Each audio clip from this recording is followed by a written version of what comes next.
अली भाई का हो मर्दे गाल बहान का चिंतित लगा था कोनो बात बका का बताई भैया।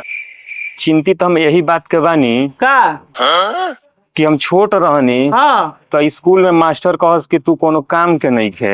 अच्छा जब बड़ भईनी हाँ गईनी हम कंपनी में काम करे हाँ तो मालिक एक दिन काम करा के कहता हाँ कि जो तू कोनो काम के नहीं खे। ओहो शहर छोड़ के हम घरे आ गईनी। हाँ अब बाबूजी कहता रहे कि तू कोनो काम के नहीं खे। बताओ चिंता तो भैया हमारा यही बात के बा हाँ कि हमार जन्म काम खातिर भइल बा हाँ। कि हम बिना कामे के बानी। बा मतलब तू चिंता काहे करत रह अच्छा तरह के जोले चलता थी अच्छा अगर ओइजा तू पास हो गइलो तो जान लो कि तू काम के बाड़। अगर ओइजा तू फेल हो गइलो हाँ। तो समझियो कि तार सच में जन्म बेकामे के बा।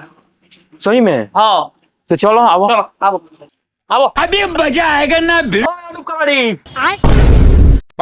का हो तनी जोखो तनी के होई हमरा कोनो काम के बड़ा अब हमरा बुझा गेल भाई अच्छा कि जब तोरा के वो कबाड़ी वाला रिजेक्ट कर देलस तो सच में तू कोनो काम के नहीं खे।